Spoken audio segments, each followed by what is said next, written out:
جس زمین پہ سجدہ نہ ادا ہو، اس سے بڑا بھی کوئی جرم ہے؟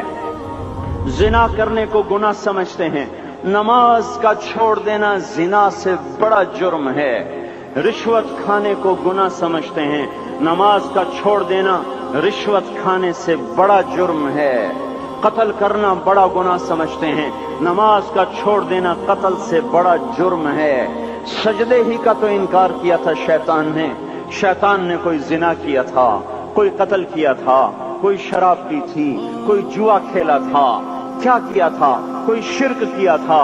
شیطان سجدے کا انکاری ہوا، ایک سجدے کا انکار کر کے وہ ہمیشہ کے لیے مردود ہو گیا۔ اس مسلمان کو ہوش نہیں ہے جو روزانہ دن میں 5 دفعہ 20 سجدوں کا انکار کیے بیٹھا ہوا ہے، اور پھر آرام سے روٹی کھاتا ہے، آرام سے چائے پیتا ہے، اور آرام سے کہے لگاتا ہے، اور آرام سے اخبار پڑھتا ہے، آرام سے بیوی کے پہلو میں لیٹتا ہے۔ ایک سجدے کا انکار ہو کر شیطان ہمیشہ کے لیے مردود ہوا۔ جس نے فجر کا انکار کیا سجدوں کا، پھر ظہر کے سجدوں کا مذاق اڑایا، پھر عصر کا مذاق اڑایا، پھر مغرب اور عشاء کا مذاق اڑایا۔ گھر میں نماز پڑھنا بھی چلو نہ پڑھنے سے تو بہتر ہے، پر یہ بھی نماز کا مذاق ہی ہے۔ اور 8ویں دن سر پہ ٹوپی رکھ کے آیا۔ 8 دن جس نے اتنے سجدوں کا انکار کیا، وہ اس بات سے نہیں ڈرتا کہ کہیں اللہ اسے مردود نہ کر دے، تو کیا ہوگا اس دن جب جن بچوں کی خاطر یا جس نفس کی خاطر اللہ کے بغاوت کی کہ اٹھا نہیں جاتا، آیا نہیں جاتا، گرمی بڑی ہے، سردی بڑی ہے، اندھیرا بہت ہے، کیا قبر کے اندھیرے یاد نہیں ہیں؟ کیا قبر کی گرمی یاد نہیں ہے؟ کیا جہنم کی آگ بھول گئے؟ کیا جہنم کے عذاب بھول گئے؟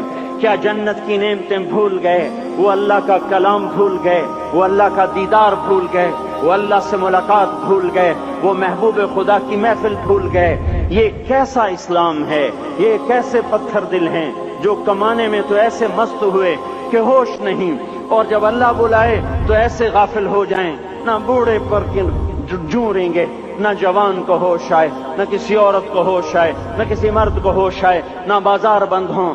ارے میرے بھائیو، حکومت سے پیسہ بچانے کے لیے ہڑتالیں کی، 20 دن بازار نہ کھولے، نماز کے لیے اگر دکانیں بند کرتے تو آج اللہ تعالیٰ آپ کو ہر ظالم سے باہر نکال دیتا۔ کوئی ظالم نہ آپ کے مال پہ ہاتھ ڈالتا، نہ آپ کی عزت و آبرو پہ ہاتھ ڈالتا۔ دن دہاڑے ڈاکے پڑے، کیوں پڑے؟ کہ ہم باغی ہو گئے، ہم نے اللہ سے بغاوت کر دی۔ کیا جمعے کے دن صرف اللہ بلاتا ہے؟ یہ جمعے میں اتنے کیوں آتے ہیں اور باقی دنوں میں کیوں نہیں آتے؟ یہ کیسی وفا ہے؟ اور ایسا وفاؤں والا اللہ کہ زمین بولے اے اللہ اجازت دے میں گلستان کالونی کو نگل جاؤں، سمندر بولیں مولا اجازت دے ہم چڑھ جائیں، فرشتے بولیں اے اللہ اجازت دے ہم انہیں ہلاک کر دیں، اور جس کے سجدے کا انکار ہوا پڑا، جس کا 8 بازاروں میں جس کی شریعت کا مذاق اڑایا جا رہا، وہ جس کوئی غیرت خود جوش میں آ رہی کہ یہ میرے بنے ہوئے گندے پانی کے بنے ہوئے نطفے سے بنے ہوئے، میری غذا کھا کر، میرا رزق کھا کر، میری ہواؤں سے زندہ، میرے پانیوں سے زندہ، میری روٹی سے زندہ، میرے دیے ہوئے گوشت سے زندہ، میرے دیے ہوئے نظام سے زندہ، یہ میرے ہی منکر بن گئے۔ 1500 روپے کا ملازم آپ کو چائے کی پیالی نہ دے تو آپ کہتے چل چھٹی کر، ہم کوئی اور رکھیں گے۔ اور جس نے اتنا بڑا وجود بخشا، آنکھوں میں چراغ جلائے، کانوں میں فون لگائے، دماغ میں برق کی روئیں دوڑائیں، دل کو دھڑکایا، سارے بدن کے تو خون پہنچانے کا نظام چلایا، پھیپھڑوں کی فیکٹریاں چلائیں، رگوں میں خون پہنچایا، ہڈیوں کو غذا پہنچائی، اور آنکھوں کو غذا پہنچائی، بالوں کو غذا پہنچائی، زبان کو بولنے کی طاقت دی، دانتوں کو کاٹنے کی طاقت دی، دو وہاں نالیاں لگائیں، سانس کی الگ کر دی اور معدے کی الگ کر دی، اور وہاں پردہ لگایا، جو غذا منہ میں جائے تو معدہ کھل جائے اور پھیپھڑے کی طرف جانے والی نالی رک جائے۔ جو اللہ اتنی حفاظت کرے کہ آپ کا لقمہ آپ کے معدے میں جائے، وہ 2 ہی تو یوں ساتھ ہیں، بالکل یوں ایک ساتھ، اور وہ اللہ اتنی طاقت والا کہ سانس کی نالی بند کرے اور معدے کی نالی کا منہ کھولے اور غذا کو منہ میں سے گزار کر وہ معدے میں پہنچائے، پھر ایک زبردست طاقتور نظام چلائے، اس کو توڑ کے آنتوں میں پہنچائے، پھر کروڑوں قسم کی فیکٹریوں کو حرکت دے اور اس میں سے خون کو کھینچے، غذاؤں کو کھینچے، پھیپھڑے کو غذا، خون کو غذا، خون خود غذا لے کے چل رہا، آنتوں کو غذا، دماغ کو غذا، ہڈیوں کو غذا، ناخن کو غذا۔ ایک ناخن کھینچ لے تو ہم کیا کریں؟ کیا میرے مولا کا نظام ہے؟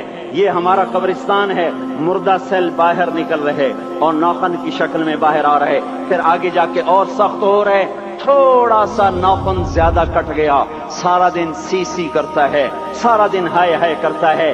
یہی ناخن میرا رب کھینچ لے تو ہم تو ایک ناخن کا شکر ادا نہیں کر سکتے۔ یہ جوڑ بنا دیے، سیدھا کر دے تو ہم اسی کا شکر ادا نہیں کر سکتے۔ میرے بھائیو، یہ سب کچھ کر کے پھر ہم اللہ کے باغی ہو جائیں، ہے کوئی عقل میں آنے والی بات؟ ہے کوئی سوچ بچار کی بات کہ 1500 صرف دیے اور اس نے چائے کی پیالی نہ دی تو نکال دیا، اس نے گاہک کو ڈیل نہیں کیا تو نکال دیا، اور یہ وجود کہاں سے خرید کے لائے؟ یہ زمین کس نے بچھا کے دی؟ والارض وضعها للانام، اے میرے بندو میں نے ہی تو تمہیں بنا کے دی۔ فاکہۃ، دیکھو میں نے تمہارے لیے پھل نکالا، والحب ذو العصف والریحان، میں نے ہی تمہارے لیے غلہ بھی بنایا اور بھوسا بھی بنایا۔ فبأي آلاء ربكما تكذبان، میری کیوں نعمتوں کو جھٹلاتے ہو؟ کیوں میرے باغی بنتے ہو؟ کس کس کا انکار کرتے ہو؟ دیکھتے نہیں ہو رب المشرق والمغرب، رب المشرقین والمغربین، میں تمہارے مشرق کا بھی رب ہوں، مغرب کا بھی رب ہوں، شمال کا بھی رب ہوں، جنوب کا بھی رب ہوں۔ فبأي آلاء ربكما تكذبان، پھر بھی تم میرے باغی ہو گئے، پھر بھی مجھے میری نعمتوں کو جھٹلاتے ہو۔ خلق الانسان من صلصال کالفخار وخلق الجان من مارج من نار، تمہیں مٹی سے بنایا، جن کو آگ سے بنایا۔ میری فبأي آلاء ربكما تكذبان، کیوں مجھے جھٹلاتے ہو؟ کیوں میری نعمتوں کا تم انکار کرتے ہو؟